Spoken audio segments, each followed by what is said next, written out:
अस्सलाम वालेकुम स्टूडेंट्स, आज हम डिस्कस करेंगे एक ऐसे सब्जेक्ट को जिसका प्री इंजीनियरिंग, प्री मेडिकल और आईसीएस के स्टूडेंट को बेसब्री से इंतज़ार था इसकी पेयरिंग स्कीम का। काफ़ी जो स्टूडेंट मेरे से मैट्रिक कर चुके थे उन्होंने मुझे पर्सनल में मैसेज किया कि सर काइंडली फिज़िक्स की पेयरिंग स्कीम अपलोड कर दें। तो मैं इसके लिए आज मेरा वैसे तो इरादा उर्दू का था, मगर कल जब स्टूडेंट्स के मैसेज आए, उनकी डिमांड देखी, तो मैंने इसलिए आज फिज़िक्स की पेयरिंग स्कीम अपलोड करने का फैसला किया। जो न्यू स्टूडेंट उनको यहाँ मैं बेटा बताता चलूँ कि आपका लास्ट ईयर से सिलेबस डिफरेंट है। जो लास्ट ईयर सेकंड ईयर वालों ने फर्स्ट ईयर का सिलेबस पढ़ा था, आपका और उनके सिलेबस में डिफरेंस है। आपकी बुक के अंदर कई ऐसे टॉपिक हैं जो पहले स्टूडेंट सेकंड ईयर में पढ़ता था, मगर इस दफ़ा उन्हें फर्स्ट ईयर के अंदर इंक्लूड किया गया।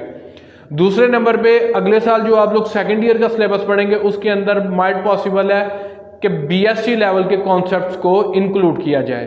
तो चलें हम चलते हैं अपनी पेयरिंग स्कीम की तरफ। अगर हम इसके चैप्टरों की तादाद की बात करें तो बेटा इसके चैप्टर्स की तादाद है 12, 1 2 3 4 5 6 7 8 9 10 11 12। इसका बेटा आपको 17 मार्क्स की एमसीक्यूज आएगा। और जो आप पहले 9-10 के अंदर फिजिक्स का पेपर देते थे वो आपके पास 60 मार्क्स का होता था, मगर यहाँ पे जो आप पेपर देंगे फिजिक्स का ये आपका 85 मार्क्स का होगा। 15 मार्क्स आपके प्रैक्टिकल के होंगे जो आप सेकंड ईयर के थ्योरी के पेपर्स के बाद देंगे। तो 15 + 15 आपके 30 मार्क्स वो होंगे और ओवरऑल आपका ये 200 फर्स्ट ईयर सेकंड ईयर का सब्जेक्ट होगा, 200 मार्क्स का। अगर हम पहले चैप्टर की बात करें तो बेटा उसमें से आपके 2 एमसीक्यूज आएंगे, सेकंड चैप्टर में से भी 2 आएंगे, थर्ड में से 1 आएगा, फोर्थ में से भी 1 आएगा, फिफ्थ में से 2 आएंगे, सिक्स में से 1 आएगा, सेवंथ में से 2 एमसीक्यूज आएंगे और 8 9 10 11 इनमें से बेटा आपको 1 एमसीक्यूज आएगा और चैप्टर नंबर 12 में से 2 एमसीक्यूज आएंगे। ये आपका टोटल 17 मार्क्स का पेपर बनता है। इसके ऑब्जेक्टिव करने के आपको ऑलमोस्ट 20 मिनट्स मिलते हैं। आपने अपनी स्पीड तेज रखनी है। पहले आपने न्यूमेरिकल के बगैर वाले एमसीक्यूज करने हैं, जो न्यूमेरिकल वाले एमसीक्यूज हैं वो आपने बाद में करने हैं। उसके बाद अगर हम शार्ट की बात करें बेटा, पहले चैप्टर में से आपको 3 शार्ट आएंगे, सेकंड चैप्टर में से आपको 4 शार्ट आएंगे, थर्ड चैप्टर में से 3 शार्ट आएंगे बेटा, फोर्थ चैप्टर में से 2 शार्ट आएंगे, फिफ्थ में से भी 2 शार्ट आएंगे, 6 और 7 में से बेटा आपको 3 शार्ट आएंगे और 8 में से आपको 2 शार्ट आएंगे, 9 में से आपको 2 + 1 शार्ट आएंगे और 10 में से बेटा आपको 2 शार्ट आएंगे, 11 और 12 में से आपको 3 शार्ट क्वेश्चन आएंगे। ये बेटा आपके 3 पोर्शन में इन चैप्टर्स को डिवाइड किया गया है। हर किसी के शॉर्ट क्वेश्चंस की वेटेज मैंने आपको बता दी है। इंशाल्लाह आगे चल के आपको ये नजर आ रहा है कि मैंने मार्किंग पहले ही लिखा हुआ है आपका टाइम बचाने के लिए। तो इनसे भी हम डिस्कस फिर करेंगे कि हमें कौन सा चैप्टर करना है, कौन सा छोड़ना है। लॉन्ग की तरफ अगर हम आए तो पहले चैप्टर में से बेटा हमें कोई लॉन्ग नहीं आएगा। उसके बाद चैप्टर नंबर 2 3 4 5 6 7 8 9 10, चैप्टर नंबर 2 से लेके चैप्टर नंबर 10 तक आपको हर चैप्टर में से एक पार्ट जरूर आएगा। मैं क्लियर करता चलूं कि इसके जो लॉन्ग क्वेश्चन होते हैं वो ए बी पार्ट की शक्ल में आते हैं, तो हर चैप्टर में से आपको एक पार्ट जरूर आएगा। उसके बाद बेटा चैप्टर नंबर 11 में से आपको कोई लॉन्ग का पार्ट नहीं आएगा और चैप्टर नंबर 12 में से आपको एक पार्ट आएगा लॉन्ग का। अब जब हम इसके पेयर देखते हैं तो अगर हम शॉर्ट 1 की बात करें तो वो चैप्टर नंबर 1 से लेकर चैप्टर नंबर 4 तक है। टोटल क्वेश्चन हमें 12 दिए जाएंगे, अटेम्प्ट हमने 8 करने, हमारी रिक्वायरमेंट है 8। तो अगर आप बेटा पहला चैप्टर देखें उसमें से 3 थे, सेकंड में से 4 थे, थर्ड में से 3 थे और 4 में से 2 थे। हमारी रिक्वायरमेंट के मुताबिक अगर हम यहाँ सबसे पहले चैप्टर नंबर 2 को मार्क करते हैं, फिर चैप्टर नंबर 3 को करते हैं, ये 2 चैप्टर आपके करने से 8 शॉर्ट क्वेश्चन आपके 7 शॉर्ट क्वेश्चन आपके अटेम्प्ट हो जाएंगे। मगर हमारी रिक्वायरमेंट 8 थी तो उसके साथ हम चैप्टर नंबर 4 को कर लेंगे, चैप्टर नंबर 1 को यहाँ हम छोड़ देंगे, चैप्टर नंबर हम 1 नहीं करेंगे। अब इन 3 चैप्टर को करने से बेटा हमारी रिक्वायरमेंट से एक क्वेश्चन ज्यादा हम अटेम्प्ट कर सकते हैं। अगर किसी क्वेश्चन में आपको डाउट हो या आपको अटेम्प्ट करने में मुश्किल पेश आ रही हो तो आप इजीली अपनी फिर भी रिक्वायरमेंट पूरी कर सकते हैं। जब हम दूसरे पोर्शन की बात करते हैं तो बेटा वो चैप्टर नंबर 5 से लेकर चैप्टर नंबर 9 तक है। वहां भी हमें टोटल 12 शॉर्ट क्वेश्चन दिए जाएंगे, रिक्वायरमेंट हमारी 8 है। उसमें चैप्टर नंबर 5 6 7 8 9 के यहाँ जो 2 शॉर्ट क्वेश्चन है वो इंक्लूड होंगे, 8 के भी 2 हैं, 6 7 के 3 और 5 के 2 हैं। यहाँ पे बेटा हम कौन से चैप्टर करेंगे, वो चैप्टर नंबर 5 है, चैप्टर नंबर 6 है और चैप्टर नंबर 7। इन 3 चैप्टर्स को करके बेटा हम अपनी 8 की रिक्वायरमेंट कंप्लीट कर सकते हैं, फुलफिल कर सकते हैं। आइए देखते हैं चैप्टर नंबर 5 के 2 शॉर्ट क्वेश्चन, उसके बाद 3 फिर 3 + 3 6 8, इसका मतलब है हमारे जो पहले दो पोर्शन है उनमें से हमारे 8/8 शॉर्ट क्वेश्चन इजीली अटेम्प्ट हो जाएंगे। उसके बाद जो हम थर्ड पोर्शन की बात करते हैं वो 9 से लेकर 12 तक है। थर्ड पोर्शन के अंदर जो 9 है उसमें एक शॉर्ट क्वेश्चन आएगा, बाकी 10 में से 2 आएंगे, 11 में से और 12 में से 3 आएंगे। यहाँ पे हमारी जो शॉर्ट क्वेश्चन की रिक्वायरमेंट है वो पहले से कम हो जाती है। टोटल 9 शॉर्ट क्वेश्चन दिए जाएंगे जिसमें से हमने 6 अटेम्प्ट करने होते हैं। तो अगर आप चैप्टर नंबर 11 और 12 कर लेते हैं बेटा तो हमारी ये 6 की रिक्वायरमेंट कंप्लीट हो जाती है, हमें और किसी चैप्टर को साथ करने की जरूरत नहीं है। तो हमारे ये 6 शॉर्ट क्वेश्चन यहाँ पे कंप्लीट हो जाते हैं। अभी तक जो मैंने शॉर्ट क्वेश्चन के लिए आपको मोस्ट इंपोर्टेंट चैप्टर मार्क करवाए वो चैप्टर नंबर 2 है, 3 है, 4 है, 5 है, 6 है, 7 है, उसके बाद चैप्टर नंबर 11 और चैप्टर नंबर 12 है। ये चैप्टर करने से बेटा 1 2 3 4 5 6 7 8 ये 8 चैप्टर 12 में से आप 8 चैप्टर अगर ये वाले तैयार करेंगे तो आपके शॉर्ट क्वेश्चन इजीली अटेम्प्ट हो जाएंगे, आपको कोई परेशानी नहीं होगी।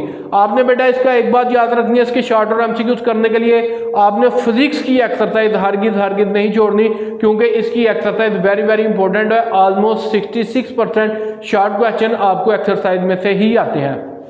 यहाँ पे आपके पास ये 12 है, ये 12 में से आपकी 8 रिक्वायरमेंट है, तो बेटा 12 में से ऑलमोस्ट आपको 7-8 शॉर्ट क्वेश्चन जो एक्सरसाइज में से ही आएंगे। ये एक्सरसाइज के ये आपके अटेम्प्ट होंगे, 4 to 5 क्वेश्चन ऐसे होंगे जो आपको थॉरो स्टडी चैप्टर के बिटवीन से पूछे जाएंगे। तो लिहाजा अगर आप अपनी एक्सरसाइज इन चैप्टर्स की, एमसीक्यूज की और शॉर्ट की अच्छी तरह कर लेते हैं तो आपके शॉर्ट क्वेश्चन और एमसीक्यूज इंशाल्लाह 100% अटेम्प्ट हो जाएंगे। कोई ऐसा चांस नहीं है कि आपके एमसीक्यूज और शॉर्ट क्वेश्चन अटेम्प्ट ना हो। अगर अब हम लॉन्ग की बात करते हैं बेटा, इसके 5 लॉन्ग क्वेश्चन टोटल आते हैं जिनमें से हमने 3 अटेम्प्ट करने होते हैं, 3/5 होते हैं। पहले लॉन्ग का पेयर देखें तो वो चैप्टर नंबर 2+3 है। चैप्टर नंबर 2 ऑलरेडी मार्क है, 3 भी ऑलरेडी मार्क है, तो बेटा इसका मतलब है हमारा फर्स्ट लॉन्ग इजीली अटेम्प्ट हो जाएगा, फर्स्ट लॉन्ग हमारा अटेम्प्ट हो जाएगा। उसके बाद chapter number long question number 2 की बात करें तो उसमें चैप्टर नंबर 4 और 8 आ रहा है। 4 को हमने मार्क किया मगर 8 को मार्क नहीं किया, इसका मतलब है ये हमारा 4 वाला हाफ तो हो जाएगा मगर 8 वाला तो ये हमारा overall long question attempt complete नहीं होगा। लॉन्ग क्वेश्चन नंबर 3 की बात करें बेटा, यहाँ पे चैप्टर नंबर 5 और चैप्टर नंबर 6 है। चैप्टर नंबर 5 हमने ऑलरेडी मार्क किया, 6 भी ऑलरेडी मार्क किया, तो इसका मतलब है लॉन्ग क्वेश्चन नंबर 3 हमारा कंप्लीट अटेम्प्ट हो जाता है। हमारी रिक्वायरमेंट 3 थी, 2 रिक्वायरमेंट हमारी फुलफिल हो चुकी है। अब 2 में से देखना कि हमारा क्या एक लॉन्ग क्वेश्चन ऐसा है जो हमने मार्च चैप्टर किया उनमें से वो आ रहा है, तो हमारे लिए आसानी हो जाएगी, हमें कोई 8 के अलावा एक्स्ट्रा चैप्टर लॉन्ग के लिए नहीं करना पड़ेगा। अगर हम लॉन्ग क्वेश्चन नंबर 4 की बात करें बेटा, ये चैप्टर नंबर 9 और 10 में से आ रहा है, हमने 9 मार्क नहीं किया, 10 में मार्क नहीं किया, तो ये हमारा बिल्कुल भी लॉन्ग अटेम्प्ट नहीं हो रहा, ना ए पार्ट हो रहा है ना बी पार्ट हो रहा है। उसके बाद देखते हैं लॉन्ग क्वेश्चन नंबर 5 को, चैप्टर नंबर 7 और 12 में से आ रहे हैं। 7 बेटा हमने मार्क किया, 12 भी मार्क किया, इट्स मीन कि हमारी 3 की रिक्वायरमेंट हमारे लास्ट क्वेश्चन पे आगे हमारी कंप्लीट हो गया। चैप्टर नंबर 1, चैप्टर नंबर 3 और चैप्टर नंबर 5 लॉन्ग 5, ये 3 लॉन्ग हमारे अटेम्प्ट हो जाएंगे अगर हम ये 8 चैप्टर अच्छी तरह शॉर्ट और लॉन्ग के लिए तैयार कर लें। यहाँ पे बेटा मैं एक बात वादा करता चलूँ कि बोर्ड, गुजरांवाला बोर्ड या कोई भी बोर्ड कभी भी ये क्लियर नहीं करता कि इस चैप्टर का हम न्यूमेरिकल इंक्लूड करेंगे, इस चैप्टर की हम थ्योरी इंक्लूड करेंगे। आपने इन 8 चैप्टर की एग्जांपल्स भी करनी है जो चैप्टर के अंदर है, आपने थ्योरी को भी अच्छी तरह करना है, आपने डेरिवेशंस को भी करना है और आपने न्यूमेरिकल को भी करना है अगर आप 85/85 मार्क्स लेना चाहते हैं। जो बच्चे हाफ मार्क्स के लिए या जस्ट पासिंग के लिए जाना चाहते हैं, एग्जाम के करीब जाके भी उन्हें लगता है कि अभी तक हमारी तैयारी नहीं हुई, तो अब हम उनके लिए इस सिलेबस को मजीद किस तरह कट लगा सकते हैं, आइए वो देखते हैं। बेटा उन स्टूडेंट्स के लिए हाफ मार्क्स और प्लस पास के लिए, ये उन स्टूडेंट्स के लिए मैं लिख रहा हूं, ये चैप्टर मेंशन कर लेना, चैप्टर नंबर 2 और 3, चैप्टर नंबर 2+3। उसके बाद सेकंड पोर्शन हमारे पास 5 से 9 तक था, उसमें से हम देखते हैं, इसमें से बेटा आप 6 और 7 करें, बस 6 + 7। उसके बाद बेटा हमारे पास थे 9 to 12 में से बेटा आपको 11-12 ही करने पड़ेंगे। बेटा अगर आप ये 6 चैप्टर करते हैं तो आपका फिर भी मोर देन हाफ मार्क्स आ जाएंगे। आइए देखते हैं कि जो मैं बात कर रहा हूँ वो ठीक भी है कि नहीं।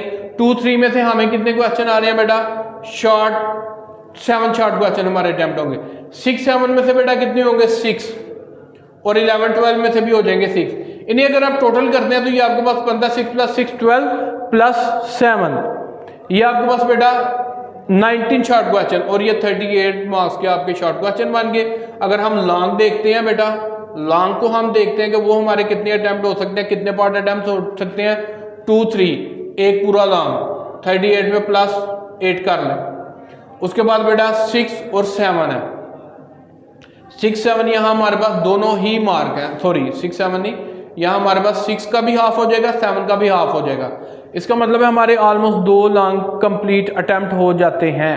जब हमारे बेटा 2 लॉन्ग अटेम्प्ट हो जाएंगे तो 38 में आप प्लस 16 कर लें, 48 प्लस 6 44 मार्क्स। और उसके बाद अगर आप एमसीक्यूज टोटल करते हैं तो ऑलमोस्ट आप 10 मार्क्स लगा लें, 56 मार्क्स का आपका पेपर। फिर भी ये 6 चैप्टर हाफ सिलेबस तैयार करने से, आपके हाफ सिलेबस को तैयार करके सिर्फ 6 चैप्टर ये वाले 2 3 6 7 11 12 इन्हें प्रिपेयर करने से, इन्हें अच्छी तरह तैयार करने से आप फिर भी मोर देन 50 मार्क्स ले सकते हैं आउट ऑफ 85। जितने भी स्टूडेंट्स हैं फर्स्ट ईयर के जो इस साल फर्स्ट ईयर में आए हैं, उनसे मेरी रिक्वेस्ट है कि मेरी इस पेयरिंग स्कीम को ज़रूर अपने दोस्तों के साथ, अपने फेलोज के साथ, अपने रिलेटिव्स के साथ, जो स्टूडेंट जो आपके कज़न वगैरह बहन भाई फर्स्ट ईयर में पढ़ रहे हैं उनके साथ बेटा ज़रूर शेयर करें, ताकि आप भी मुस्तफ़ीद हों, वो भी इस्तिफ़ादा हासिल करें। और जो मेरे चैनल के ऊपर न्यू है काइंडली वो मेरे चैनल को सब्सक्राइब करें, वीडियो को लाइक एंड शेयर ज़रूर कीजिएगा। जज़ाकल्लाह।